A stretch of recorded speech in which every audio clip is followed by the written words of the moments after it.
태풍이 우리를 덮쳤는데 그때 가서 지붕 고치고 있을 거야? 그거를 1년 동안 칼을 갈면서 지켜봤다는 거야. 너네처럼 너 개인의 영리를 위한 그런 홍보를 찍어내기 식의 블로그는 아니잖아. 지금 이 사태가 처음이냐? 라고 묻는다면 그렇지 않아. 10년 전의 역사가 반복이 되고 있다. 쉽지 않네. 지금 상황이 심각하죠? 많이 심각하죠.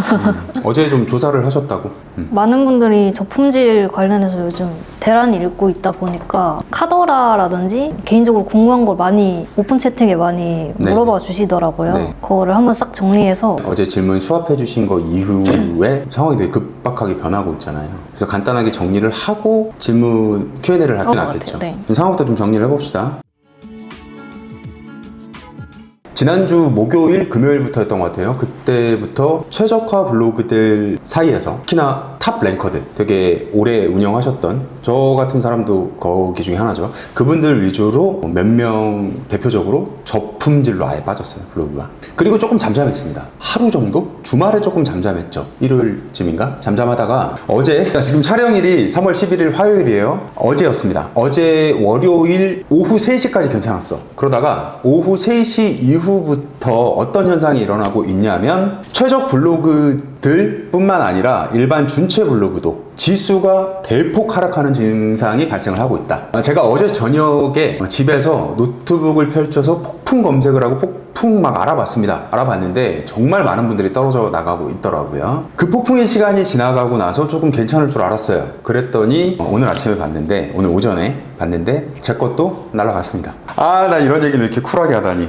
새병원 블로그도 지금 준체 글이 나오고 있습니다. 일단 저 같은 경우는 요거 이따가 다시 얘기를 하겠지만 새로운 글을 발행을 안 하고 있어요. 지금 그냥 멈춰놓은 상태고요. 뭐 사실 그래봐야 하루도 안 됐죠, 아직. 그래서 앞으로 어떻게 할지 상황을 좀 더 지켜보고 나서 저도 결정을 할 거고요. 자, 그런데 이거 진짜 실시간이네. 한 30분 전에 제가 다른 일을 하고 있는데 우리 진님께서 연락이 왔습니다. 제 블로그도 날아갔어요. 이렇게 사내 메신저로 왔습니다. 그래서 봤는데 네, 아침에 발행한 글이 지금 준체 2로 빠졌죠. 다 준체 6이었다가 최적만 그런 게 아니에요. 최적, 준체 가릴 거 없이 지금 다 떨어지고 있다. 요거에 앞서서 아까 제가 최적 블로그들이 저품질로 빠졌다라고 했잖아요. 그때 무슨 일이 같이 있었냐면 공식 블로그들, 제가 앞전 영상 쿠키 영상에서 잠깐 이 언급을 했던 게 있었어요. 네이버에 공식 블로그로 등록되어 있는 블로그들만 최적으로, 그 공식 블로그도 원래 지수가 있을 거란 말이에요. 이게 준체였다가 최적으로 올라가는 그런 현상이 있었다. 지금까지 상황이 지금 이렇습니다. 정리를 좀 해드리면 이렇고, 바로 Q&A 좀 보겠습니다. 일단 기본적인 질문인데, 저는 이 사태가 나기 전까지 저품질 블로그에 대해서 전혀 몰랐거든요. 그럴 수 있습니다. 아마 저 같은 분들도 많을 것 같아서 일단 저품질 블로그가 뭔지부터 좀 간략하게, 정말 간략하게 말씀드리면 네이버가 언급한 단어는 아니고요. 정확하게 네이버는 뭐라고 하냐면 스팸 필터링이라고 언급을 합니다. 네이버는 지수라는 거 자체에 대한 그 존재를 부정해요. 지수 우리 그런 거 없다. 근데 분명히 있거든요. 근데 그 지수를 이제 떨궈버리는 겁니다. 뭘로? 마이너스로. 주로 신뢰성 점수가 마이너스로 표기가 됩니다. 그게 저품질 블로그고요. 쉽게 더 와닿게 말씀드리면 방문자가 급감을 하고 모든 글, 발행하는 거의 모든 글들이 노출이 안 됩니다. 상위 노출이 안 되는 게 아니라 그냥 네이버 상에서 찾기가 어렵다. 굉장히 어렵다. 근데 새로 발행하는 글만 그런 게 아니라 예전 것들도, 예전 몇 년, 그러니까 모든 글을 다 신뢰성 점수를 떨궈버린다. 그게 저품질 현상입니다. 품질 블로그가 되는 원인이 뭘까요? 저는 주로 이렇게 한마디로 표현하죠. 과도한 욕심을 부린다. 그게 상위 노출을 위한 욕심일 수도 있고, 스크랩을 많이 먹인다든지, 아니면 돈이 되는 키워드만 너무 많이 쓴 거야. 아니면 본인이 직접 작성하지 않은 기자단이 대표적이죠. 그런 포스팅을 좀 많이 했다든지, 주로 네이버가 하지 말라는 행위들을 많이 한 블로그에 대해서 그런 저품질 현상이 발생을 한다. 근데 어떤 시즌이 됐을 때 대대적으로 저품질로 보내버리는 경우들이 항상 꽤 있었고요. 그거와 별개로 어떤 특정 블로그의 특정한 행동으로 인해서 몇 개만 속간해서 저품질로 그냥 조용히 보낸다든지, 이런 패턴을 좀 보였었습니다. 이번에는 좀 이번에는 조금 이례죠. 왜냐하면 우리가 이런 일이 생겼던 거를 과거로 좀 돌이켜보면, 예를 들면 키워드 상위 노출이 멈추는 거야. 그걸 롤링이라고 그러거든요. 롤링. 그러니까 위아래가 이제 막 도는 형식으로 키워드가 이제 바뀌어야 될 거 아니야. 상위 노출 결과가. 그게 안 되고 막혀버린다든지, 아니면 2, 3년 전, 3, 4년 전 글이 키워드 상위 노출로 갑자기 막 올라와. 최근 글들은 노출이 안 돼. 이 롤링이 막 막혀버리는 그런 어떤 현상들이 되게 잦았어요. 보통 이렇게 대규모로 어떤 변화가 일어나면 키워드 쪽에서 그런 일이 많았단 말이에요. 근데 지수 쪽에서 이런 현상을 보인 건 10년 동안 처음인 것 같아요. 그러니까 몇 명의 블로그들을, 상당수의 블로그들을 저품질로 다 한 번에 보내버리는 경우는 많았어요. 그건 주기적으로 있었는데 1월까지는 의례적으로 항상 있던 상황이 다시 또 한 번 반복이 되는구나 했는데, 어제 오후 3시부터 나타난 애매한 지수 떨굼 현상들은 이건 굉장히 이례적이다. 사실 이건 저품질은 아니거든요, 지금. 저품질 블로그가 되는 혹시 대상이나 이런 게 특정이 되어 있는 건가요? 아니면은 막 아무나 막 준치 2사람도 되고 6사람도 되고 그런 건가요? 이번 현상이 이례적이라고 말하는 이유 중에 또 하나인데, 아까 진님만 얘기한 것처럼 저품질 블로그는 다 상황이 끝나고 나서 보면 대부분 특정 대상들이 있었어요. 그러니까 이번에도 1월까지 저품질이 됐던 블로그들은 대부분 AI 양산형 짜기 글을 많이 발행한 블로그들이 이번에 타겟이었고, 그리고 탑 랭커가 되면 고가의 고려권들을 많이 하기 때문에 AI를 막 그렇게 막 돌릴 수가 없어요. 대부분 직접 체험을 해야 되고 거기 때문에. 근데 그것도 사실 특정을 해야 한다라는 기준에서 보면 특정을 할 수가 있죠. 예를 들면 이런 거지. 좀 과도한, 소위 여러분들이 알아듣기 쉽게 얘기를 하자면 상업성 키워드라고 하죠. 돈이 되는 키워드들을 너무 많이 쓴 거야. 돈이 되는 포스팅을 좀 위험한, 내가 생각해도 좀 위험하다 싶은 키워드를 썼다면, 하나를 썼다면, 이걸 저는 혼자 그렇게 가정을 했어요. 이걸 하나 쓰면 네이버의 스팸 필터링 지수가 나한테 플러스가 된다. 그러면 그 플러스된 점수를 위험하지 않은 정말 좋은 글로, 내 개인적인 글로 2개를 써서 이거를 떨군다. 항상 이 공식을 지키면서 블로그를 운영을 했었거든요. 근데 이걸 지키지 못하게 되면 탑 랭커여도 저품질 대상이 될 수가 있다. 근데 그 외적으로는 대부분 뭐 기자단이든 본인이 직접 쓰지 않은, 경험하지 않은 글을 위주로 발행을 한다든지 뭐 그런 사례가 대부분 저품질로 특정이 되는 편이죠. 정리를 하자면 AI를 활용해서 글을 썼고, 돈 되는 키워드를 많이 썼고, 기자단을 많이 했고, 경험하지 않은 걸 위주로 많이 썼다. 맞습니다. 아까 말씀하셨다시피 저품질 블로거가 된 분을 많이 보셨다고 하셨잖아요. 많이 봤죠. 혹시 공통점을 찾으신 게 있으신가요? 공통점이 지금 제가 얘기한 그거예요. 맞아요. 그거에 거의 해당이 된다고 봐야 돼요.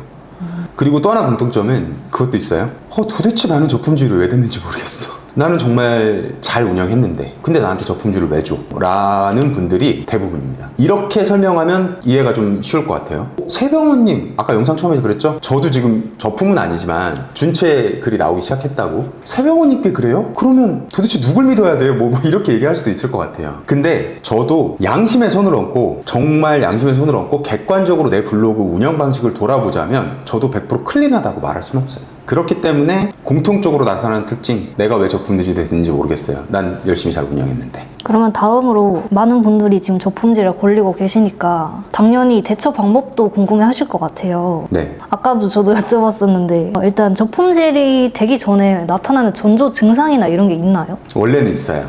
원래는 있는데 보통은 본인이 그걸 감지를 잘 못해요.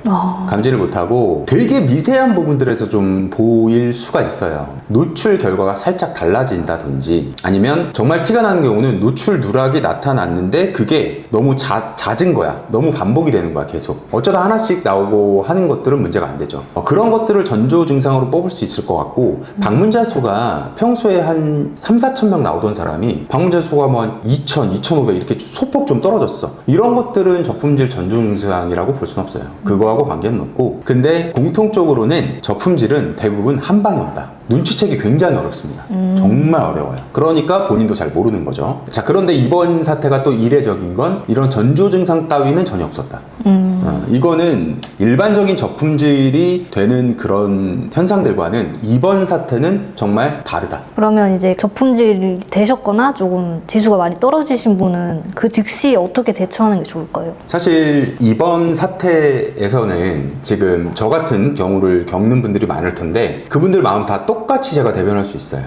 어떡하지? 할 수 있는 게 없어. 할 수 있는 거 있어요? 일단 예약 포스팅을 잠시 내리는 정도? 그게 다예요. 저도 예약 포스팅 꽤 있었거든요. 일단 다 멈춰놨고요. 왜냐하면 지금 발행을 하면 내가 준체 6에서 준체 2로 갑자기 바뀌어버렸네. 최적 2에서 준체 2로 바뀌어버렸네. 새 글을 발행하면 거의 100%의 확률로 준체 2가 나올 겁니다. 그거 보기 마음 아프잖아. 마음 아파. 근데 그런 거 있어요. 원고 컨펌을 보내놨어. 저도 지금 보내는 게 있단 말이에요. 그거 발행해주세요 이렇게 와. 한번 반려는 할 거예요. 지금 상황이 이러이러하니까 한데 조금 급하지 않다면 좀 기다렸다가 해보는 게 어떨까요? 상황이 어떻게 바뀔지 모르는데 시도는 해볼 수 있지만 저희 마케팅 플랜이 그래서 지금 바로 발행해야 돼요. 그럼 어쩔 수 없습니다. 그거 발행해야 됩니다. 근데 그 외적으로는 뭐 개인 글을 써서 올린다든지 삭제 비공을 한다든지 다 비추.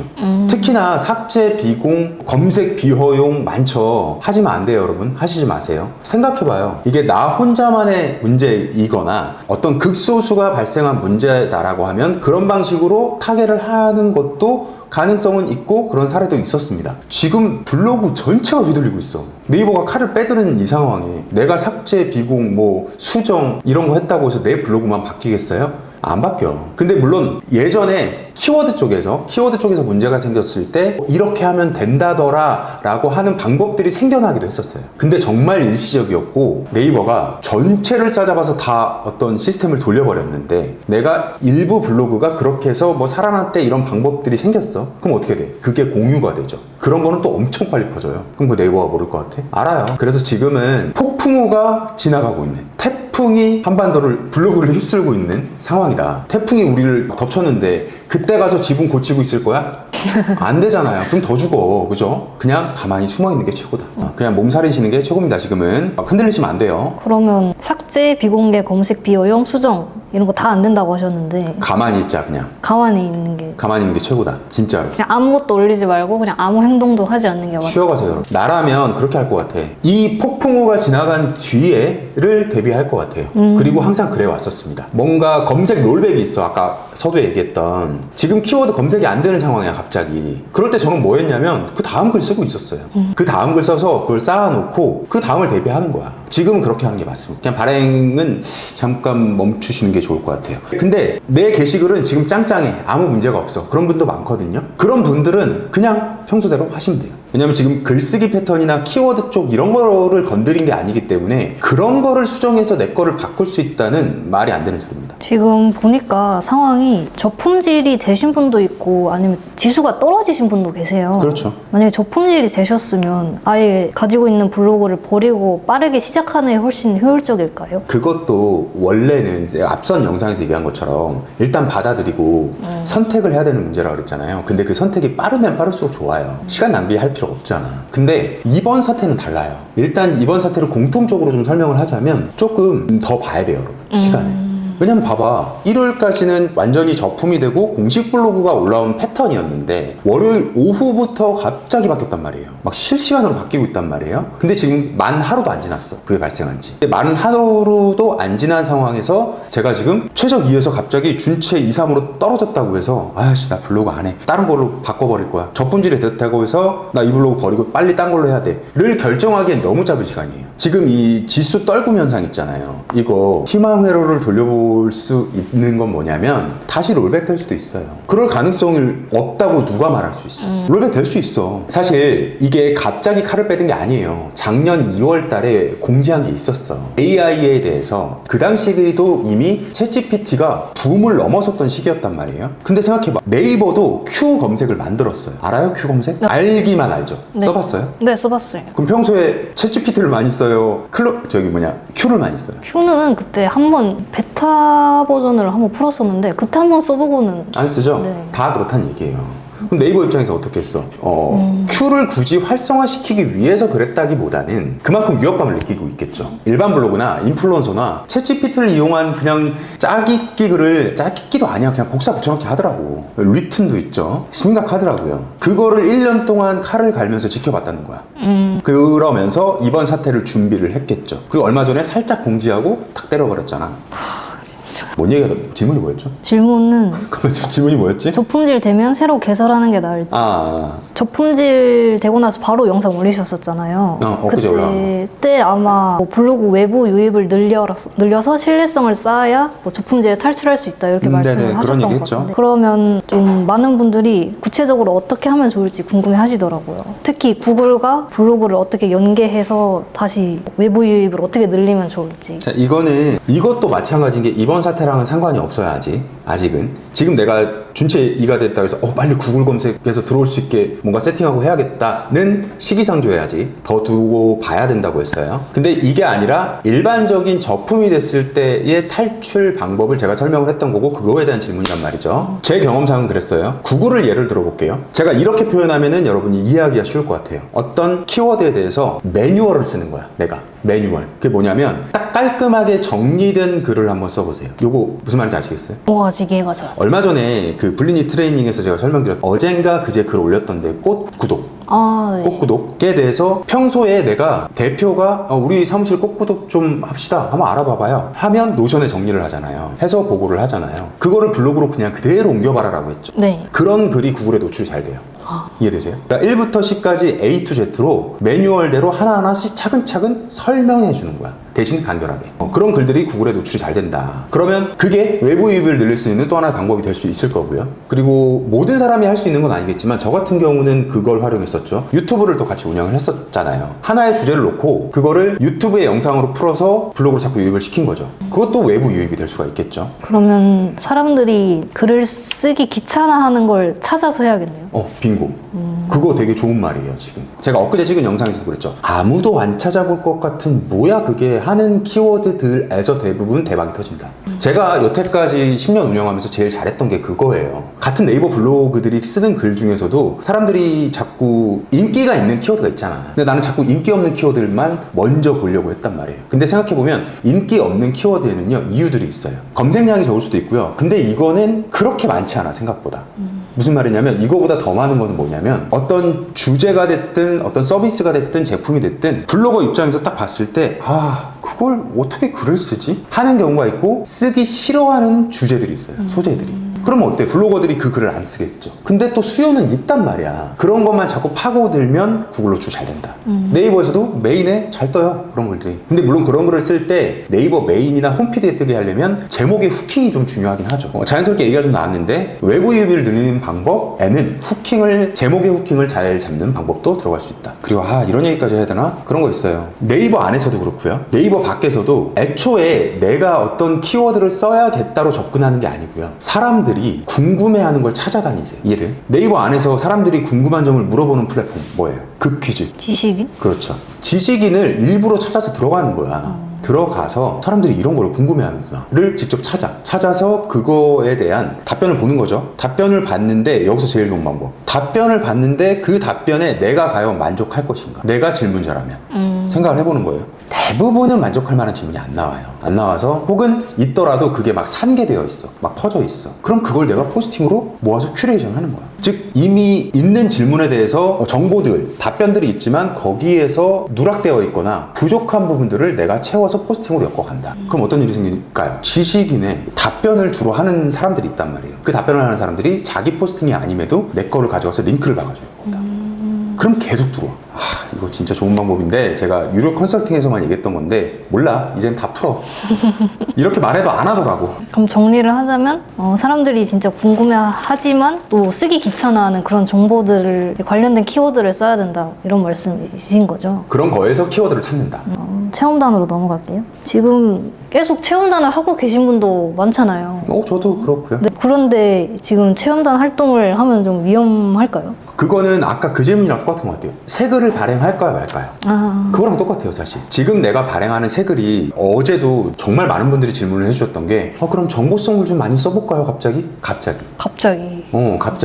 물론 평소에 안 썼던 건 아니지만 정보성 걸 위주로 진짜 담백하게 써볼까요? 좀 방법이 될까요? 이렇게 물어봐요. 방법이 안 돼요. 다시 말씀드리지만 네이버가 시스템 자체를 건드리고 있는 거를 내가 새 글을 올렸을 때 이게 체험단인지 아닌지가 왜 중요하냐. 아, 글의 종류는 상관이 없고 종류는 올리는 상관이 것 없다. 행위 자체가 지금 좀 위험하다는 그럼요. 말씀. 아, 물론 이건 논외. 위험 키워드 글을 새 글을 썼어. 그거는 이번 사태와 상관없이 원래 안 좋은 거니까 그런 거는 논외. 그게 아니라 지금 내가 올릴 글이 체험단이다 아니다가 안 중요하다. 그런 거 있어요. 체험단 글인데 링크나 뭐 지도 정보 같은 거를 뺄 수도 있죠. 그런 정보만 빼는 거야. 아니면 그걸 빼서 댓글에 넣어. 댓글에. 링크를 원래 넣어야 되는데 지금 상황이 이러니까 1번 댓글로 넣을게요. 이것도 방법이 될 수가 있어요. 그렇게 한번 업체랑 딜을 해볼 수는 있죠. 근데 당장 레뷰나 뭐 이런 거 같은 경우는 시스템에서 그걸 판독을 하기 때문에 링크를 넣는지 안 넣는지 레뷰 포스팅을 해야 되는데 그건 어쩔 수가 없지. 마감일을 지켜야 되고. 관련 질문이 있었거든요. 이미 받아놨던 것들 어떻게 할까요? 다 쳐내야 됩니다. 어쩔 수 없습니다. 이미 체험했잖아. 약속 받았잖아. 해야죠. 블로그 하시는 분들 중에 자기 기업이나 사업이 있어서 그걸로 블로그 마케팅 하시는 분들도 되게 많잖아요. 네. 그분들은 뭐 자신의 사업장을 거의 블로그 안에 넣는다든지 지도나 공식 홈페이지, 전화번호 이런 거를 많이 올리신단 말이에요. 그렇죠. 이것 역시 저품질의 원인이 될 수 있나요? 아니면 됩니다. 포스팅 안에 지도, 공식 홈페이지, 전화번호 계속 반복할 수밖에 없죠. 이것도 타겟팅이 되고요. 근데 그 행위 자체가 문제라고 보지 않아요. 저는. 근데 왜 이런 블로그에서 자꾸 문제가 생기냐면 생각해봐봐요. 같은 플레이스, 지도, 공식 홈페이지 이런 정보들을 계속 포스팅 밑에다가 반복적으로 올려. 근데 이걸 올릴 때 위에 글은 어떤 걸 썼겠냐고. 잘 생각해봐요. 내가 샵을 운영하고 있어. 개인 샵을. 그러면 그게 샵으로 연락이 오거나 사람이 찾아와야 되잖아. 그러니까 내가 항상 쓰는 것만 써요.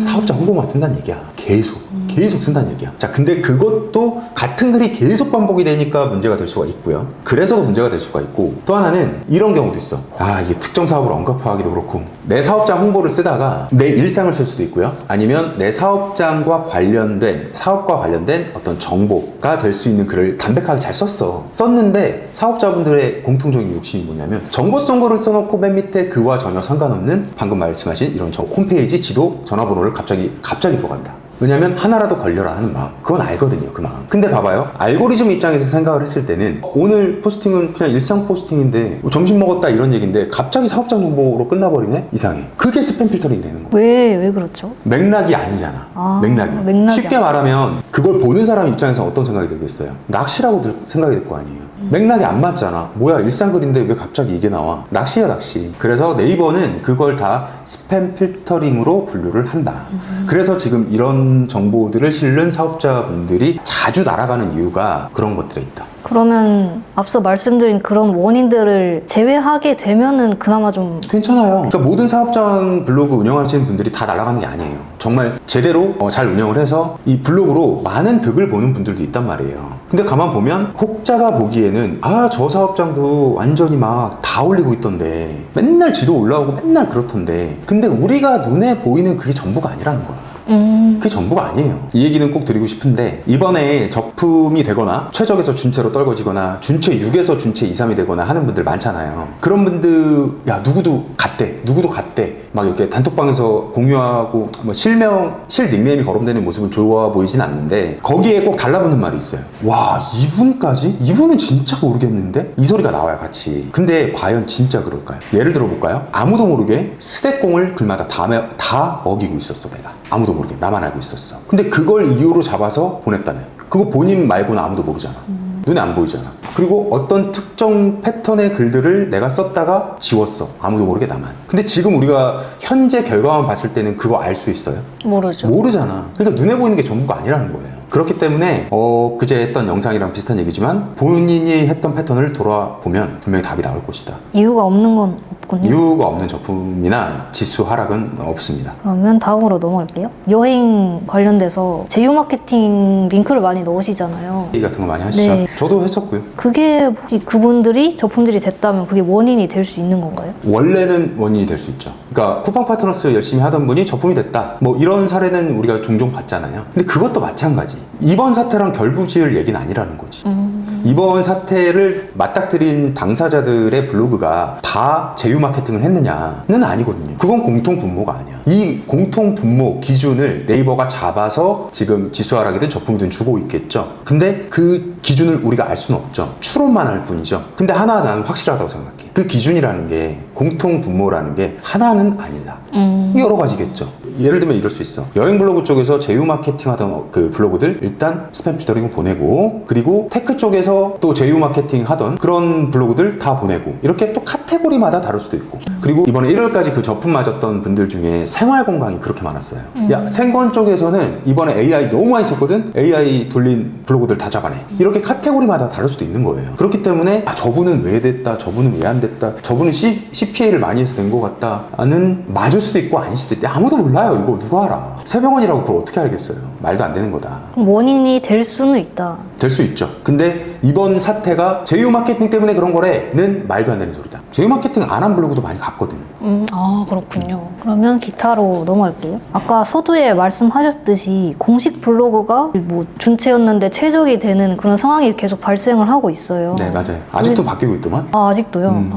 공식 블로그가 뭔지, 그리고 왜 올렸는지. 자, 이거는 그런 것 같아요. 공식 블로그가 뭔지부터 짧게 짚읍시다. 누구나 모를 수 없는 키워드. 삼성전자를 검색을 해봅시다. 메인 화면에서 밑으로 쭉 내려보면 스마트 블록 영역을 지나서 웹문서 영역이 나올 때 삼성전자 블로그 해놓고 그 옆에 이렇게 동그란 원 안에 체크 표시 들어가 있는 아이콘이 있어요. 그 아이콘이 있는 블로그들을 다 공식 블로그라고 부른다. 아니지. 공식 블로그한테 그 아이콘을 주는 거죠. 네이버에서 어떤 브랜드나 어떤 기업이나 특정 기관들 공식 엠블럼을 주는 걸 공식 블로그라고 해요. 그래서 이게 되면 검색에서 상단 고정을 노출을 할 수 있다든지, 상단에 어떤 브랜드 검색 영역에서 별도로 노출이 된다든지 이런 우위점을 좀 줘요. 그리고 아이콘 자체가 있기 때문에 말 그대로 공식 블로그잖아. 그러면 어떤 그 기업의 브랜딩에 당연히 도움이 되겠죠. 그런 유형이었는데 여태까지는 주목받을 만한 유형이 아니었어요. 공식 블로그구나 라고 하면 그거 잘 모르는 사람도 어떤 느낌인지 알잖아. 그냥 그 정도 수준이었는데 최적 블로그들을 떨구고 그 자리를 공식 블로그로 채우고 있단 말이야. 자, 이걸 생각을 해보면 꽤 오랫동안 네이버가 무슨 노예 제도니 카스트 제도니 하면서 욕을 좀 먹었단 말이에요. 나처럼 오래된 최적 블로그들이 포진이 되어 있고 새로 시작한 사람들은 준치에서 더 올라갈 수가 없고, 근데 지수가 있다고 얘기는 안 하고 있고 답답했을 거야. 그거에 대한 칼을 빼들어서 예를 들면 이렇게 가설을 세울 수가 있어요. 여기서 떨어진 최적 블로그들을 공식 블로그로 채운다. 그러면 결과적으로 마지막에 봤을 때 진짜 최적 블로그가, 조금 격하게 말하자면 일반 공식이 아닌 일반 최적 블로그는 아예 다 없어지는 거지. 예전에 제가 영상에서 어떤 영상이었는지 기억이 안 나는데 그 얘기 했었어. 지수 영상에서 그 얘기 했나 보다. 나도 언젠가는 그렇게 될 것이다 라고 각오하고 있다고. 생각해봐요. 최적 블로그를 몇 안 되는 최적 블로그를 남겨놨어. 시스템 자체는 바꿨잖아. 안 나오도록. 근데 얘네들을 언제까지 최적으로 냅두겠어. 언젠가는 다 희석을 시키겠죠. 스마트 블로그 나왔지, 인플루언서 나왔지 하면서 최적 블로그의 힘을 자꾸 떨구고 있어. 평준화를 조금씩 이뤄가고 있었단 말이에요. 이번 사태도 그 과정의 시작이 아닐까. 그러면은 이 빈자리를 어떻게 할까 네이버는 생각했겠죠. 공식 블로그로 채우면 어때요? 우리가 알던 최적 타이틀은 다 공식 블로그만 갖고 있네? 그러면 공식 블로그가 아닌 우리 일반 블로거들이 예전처럼 노예 제도니 카스트 제도니 욕을 할 수 있겠어요? 하기가 쉽지 않단 말이야. 완전하게 형평성이 만들어진 건 아니지만 그래도 쟤네는 공식 블로그잖아. 자기 사업이나 브랜딩에 관련된 얘기만 하잖아. 너네처럼 너 개인의 영리를 위한 그런 홍보를 찍어내기 식의 블로그는 아니잖아 라고 하는 그런 블로거들한테만 최적을 줬어. 그러면 일반 블로거들이 뭐라고 못할 거 아니에요. 평등하다고 느낄 거 아니에요. 그래서 나는 그렇게 지금 가는 출발선이라고 본다. 그러면 최적과 그 준체를 가르는 기준을 브랜딩 되어 있는 계정으로 이제 보고 사업자 계정. 그렇죠. 사업자 계정. 공식 블로그 엠블럼이 있느냐 없느냐로 할 수도 있다. 조금 제가 많이 간 거기도 하겠지만 내가 네이버 입장이라면 그렇게 할 것 같아. 장기적으로. 그래서 제가 지금 최적에서 준체 2, 3이 지금 찍히고 있는데 예전에 저품질 걸렸을 때처럼 그렇게 충격 받지 않는 이유가 저는 마음속으로 계속 준비는 했었어요. 마음속으로 언젠가는 내 최적 타이틀을 내려놓을 수밖에 없는 날이 올 것이다. 근데 생각보다 지금 조금 빠른데 그러지 않을까 싶어요. 그럼 이제 카스트 제도가 없어지고 그냥 이게 피라미드가 있다면 딱 두 개로 나눠지는 거네요. 근데 그건 있겠죠. 공식 블로그가 아닌 일반 블로그들 사이에서도 계급은 존재하겠죠. 왜냐면 그거는 지수 시스템이 남는다라고 하면 그건 남아있을 거고 대신에 이건 자율 경쟁이 되겠죠. 내가 안 하면 그만큼 떨어질 것이고 기존처럼 최적 블로그는 1년, 2년 운영을 안 해도 최적이었고 그러니까 그대로 유지가 됐거든. 절대 떨어지지 않는. 근데 노예 제도까지는 아니지만 자율 경쟁 시대로 접어들지 않을까. 저는 그렇게 봅니다. 그래서 저는 오히려 제 위안이긴 하지만 내가 진짜 준체가 되면 난 그렇게 생각해. 난 오히려 좋아. 왜일까요? 사람들이 이제 최적이라는 뭐 방패를 뭐라 해야 되지? 그거보다 두 가지가 있었어요. 내가 아무리 좋은 얘기를 해도 야 너는 기득권 최적 블로거니까 그러지 네가 할 말은 아니잖아. 그 말이 되게 듣기 싫었었고요. 근데 내가 진짜 준체가 되면 그 말 안 들을 거 아니야 이제. 그죠. 나도 준체인데. 또 하나는 뭐냐면 네이버가 결국은 이 검색 알고리즘이나 앞으로 운영 방향을 어떻게 할 것이냐 이 문제로 이어진다는 건데 사실 뻔하잖아요. 좋은 콘텐츠가 많아야 네이버 사용자가 늘어나요. 지금 이 칼을 빼든 가장 큰 이유가 일반 사람들의 검색 만족도가 떨어진다는 거야. 들어오면 엄청난 광고글 아니면 내가 뭔가를 검색하면 그거에 관련된 온통 광고이거나 광고도 광고라고 나쁜 게 아니에요. 진짜 내가 사고 싶은 물건에 대해서 제대로 체험을 했고 궁금한 점을 알려주는 리뷰라면 그런 것들만 많아도 상관은 없어요. 근데 그게 아니라 여기에 AI가 들어왔네. 직접 쓰지 않은 글들을 자꾸 찍어내는 사람들이 뭐만 검색했다면 그런 것들이 나오는 거야. 좀 옛날 이야기를 잠깐 해보자면 지금 이 사태가 처음이냐라고 묻는다면 그렇지 않아요. 2015년에 네이버가 더 이상 블로그들이 최적으로 올라서는 걸 못하도록 막아버렸죠. 그 얘기는 제가 여러 번 했고 많은 분들이 알 거예요. 그럼 그때 왜 그렇게 했는지는 알고 계세요? 아니요, 몰라요. 모르시죠? 자, 그때 어땠냐면 나는 그때도 있었고 지금도 있었어. 두 가지를 같이 바라보니까 이 두 가지 상황이 똑같아. 자, 그때 무슨 일이 있었냐면 광고 대행사들이 그리고 시행사들이 자신들이 잡아야 되는 상업 키워드에 대해서 글을 찍어냅니다. 뭘로 찍어냈냐? 그런 프로그램들이 있었어요. 글을 짜깁기 해서 막 그냥 발음만 하는 거지. 근데 이거 기억하시는 분들 꽤 있을 거예요. 어떤 글에 대해서 말이 안 돼. 봤어요. 특히 어떤 거는 한글 어법도 안 맞아. 뭐 이상한 기계어, 외계어 같은 것들을 엄청 적어놓은 문서들이 있었어요. 본 적 있죠? 네, 봤어요. 자, 그런 패턴들이 아주 판을 쳐줬어요. 특히 그런 글을 발행해서 블로그를 2-30일 만에 최적화로 만들어버려요. 그게 가능했어요? 가능했어요. 그래서 내가 그때 지난번 영상에 개나 소나 다 최적이 될 수 있었다라고 얘기했던 게 그거예요. 그래서 최적이 되고 나면 너도 나도 막 상위 노출이 되는 거지. 그러니까 그 시행사들은 그게 다 돈이 되니까 얼마나 많은 문서들을 찍어냈겠어요. 그러니까 네이버 검색이 개판인 거야. 근데 생각해봐요. 지금이랑 뭐가 다르죠? 다른 건 딱 하나밖에 없어. 글을 써주는 도구가 있었다 그랬죠. 그 전문가들한테, 작업하시는 분들한테. 근데 그 글을 써주는 도구가 지금은 단지 대중들한테 풀렸을 뿐이에요. AI 검색, 챗GPT를 필두로 해서 뉴튼, 클로드 막 해서 이렇게 퍼졌잖아요. 즉 대중한테 오픈이 됐죠. 그러고 나니까 그때 시행사들이 하던 그 행위를 일반 블로거들이 하고 있더라. 그렇다고 제가 이런 AI 검색 툴을 쓰지 말란 얘기가 아니에요. 저도 써요. 쓰는데 어떻게 쓰냐? 나의 검색 시간을 효율적으로 단축시켜 줄 수 있는 도구로 쓴다거나 아니면 내가 어떤 내용에 대해서 써줘 했다고 하더라도 그거를 완전 통으로 바꿔야 될 거 아니야. 내 스타일로. 근데 그 작업을 안 하고 그냥 막 1을 10호, 20호, 30호, 70호, 80호 하는 분도 있구만. 그거는 말이 안 되지. 그냥 복붙이죠. 심지어 그거를 그 복사 붙여넣기 하는 과정조차도 프롬프트로 만들어서 하는 분들도 봤어요. 자, 네이버가 그걸 모르겠냐고. 나도 아는데. 그러니까 2015년 그때 그런 말도 안 되는 문서들이 막 외계어들이 판을 치고 그 외계어들 안에다가 키워드를 끼워 넣어요. 히든 키워드라는 게 있었습니다. 그래서 그거에 대한 것도 네이버가 공식 문서로 그걸 다 휘어잡겠다. 글씨색 하얀색 하지 마라. 글씨 1포인트로 줄여가지고 일부러 숨기지 마라. 구체적으로 언급을 해서 잡았었어요. 그래서 최적화 제도를 그때 막아버린 거야. 근데 그때랑 지금이랑 다르지 않다는 거지. 결국은 사용자들이 네이버 검색에 대한 만족도가 떨어진다는 불만이 계속 쌓여갔고 2015년에도 지금도 마찬가지잖아. 뭐만 검색하면 제대로 된 걸 볼 수 없어요. 죄다 챗GPT 같아요. 이런 피드백을 계속 받았잖아. 그때랑 지금이랑 똑같다. 10년 전의 역사가 반복이 되고 있다. 그래서 네이버가 결국은 사용자들의 양질의 경험을 늘리기 위해서 칼을 빼든 거예요. 그래서 저는 좋다고 했던 게 이유가 그거예요. 그럼 똑같이 준체에서 시작하자고. 그러면 그 다음에 남는 건 뭐야? 잘하는 사람만 잘하는 사람은 남는 거예요. 뭘 잘해? 운영을 잘하는 사람이 아니라 앞으로는 진짜 제대로 된 글을 잘 쓰는 사람. 챗GPT를 많이 돌리시는 분들이 잡히는 이유가 뭐냐면 제일 큰 이유가 그거예요. 글이 맥락이 안 맞아. 큰 맥락이 안 맞는 경우도 있어요. 이라는 얘기를 하다가 이걸 다 끝내고 나서 B로 넘어간다든지 뭐 이런 맥락을 말하는 것도 있지만 그거보다는 문장 안에서 문장의 구조가 잘 안 맞아.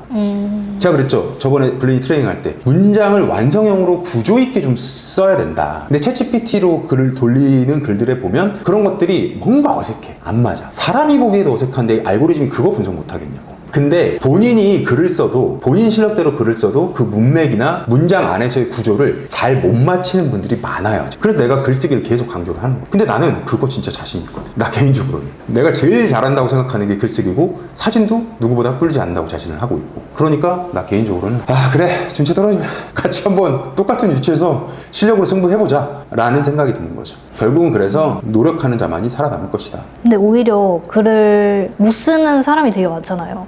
어떻게 말하면 글을 구조화 있게 쓰지 못하는 사람이 훨씬 많으니까 그걸 오히려 걸러내면 안 되는 거 아닐까요? 저는 그렇게 생각하거든요. 걸러내면 안 되는 거 아니냐고? 그러면 모든 사람들이 다 걸러내져진다는 거고. 그렇지는 않죠. 자율경쟁 시대에서 분명히 지금은 제야에 숨어있지만 잘하는 사람들은 튀어나와요. 항상 반드시 나오게 되어 있어요. 지금 여러분들이 보고 계시는 탑 랭커들 중에 내가 기억하는 그 사람은 꼬꼬마 천불이었어요. 최적임에도. 지금 심지어 내가 누군지 얘기할 수는 없고 저보다 더 잘 나가는 탑 티어가 있단 말이에요. 그 탑 티어도 저보다 한참 못 미치는 사람이었어요. 근데 그 사람이 어떻게 갑자기 튀어 올랐냐? 엄청나게 노력을 했더라고. 공부도 엄청나게 하고요. 연구도 많이 하고 책을 막 수십 권 읽었더라고. 그러고 나니까 사람이 완전히 환골탈퇴한 거지. 그런 사람들은 반드시 나옵니다. 카테고리마다 잘하는 사람들은 반드시 나오게 되어 있다. 네이버도 그걸 알고 있고 그렇기 때문에 걱정하지 않는 것 같아요. 그런 사람들을 발굴해내려고 지금 이렇게 하고 있는 거예요. 그럴 수 있죠. 모두 다 제로 베이스로 만들자. 그 다음에 실력으로 승부하는 사람들이 튀어 올라올 것이다. 이렇게 보고 지금 전체적으로 지수를 조정하고 있는 기간인 것 같습니다. 일단 다 내리고 다시 시작해라 이런 느낌이군요. 제로 베이스에서 시작해라. 그렇구나. 정리하겠습니다. 이번 사태가 계속 시시각각으로 변하고 있기 때문에 이 영상이 올라갈 때 또 어떻게 바뀌어 있을지 몰라요. 그러니까 여러분 지금 조금 관망하시고 쉬어가시거나 다음을 준비하는 기간으로 잡으셔야 돼요. 지금 뭔가 막 내가 해보겠다고 해봐야 개개인 혼자서 풀 수 있는 상황이 아니다. 시스템 자체가 전체적으로 바뀌고 있는 거다까지 정리하고, 현재 저희 불토 플래너에서 블로그 지수를 누구나 볼 수 있게 검색해 볼 수 있게 무료로 오픈을 해놨단 말이에요. 이번 사태가 사태인 만큼. 근데 하루 이틀 뒤로 이 블로그 지수 분석 기능 자체가 크게 바뀔 겁니다. 더 좋게 바뀔 거고, 하나만 말씀드리자면 현재는 최근 30개 포스팅의 지수만 볼 수 있어요. 근데 하루 이틀 내로 이게 반영이 되면 최근 4년치 글까지 다 볼 수 있습니다. 4년치 글까지 지수 분석이 바로 다 된다는 거예요. 그렇게 곧 바뀔 예정이니까 영상 올라갈 때쯤엔 적용이 되어 있을 수도 있습니다. 많이 한번 이용해서 여러 가지 막 강의를 하는 사람들, 플랫폼 파리들 이런 쪽에 휘둘리지 마세요. 휘둘리지 마시고 삭제 비공 특히 막 이런 거에 휘둘리지 말고 지금은 묵직하게 기다리시면 된다까지. 나중에 상황이 또 급변하게 되면 그거는 제가 급하게라도 짧게라도 찍어서 최대한 빨리 올려보도록 하겠습니다. 이상 여기까지. 네, 괜찮아요. 우리 앞으로 글을 잘 써봅시다. 너무 침울해하지 말고 어떻게든 되겠지. 근데 이제 알 것 같아요. 제가 왜 됐는지. 알 것 같아? 네. 뭐야, 그러니까 다 있다니까 개개인마다. 자, 촬영 여기까지 하고 이거 여기까지 국회였고 뭐예요?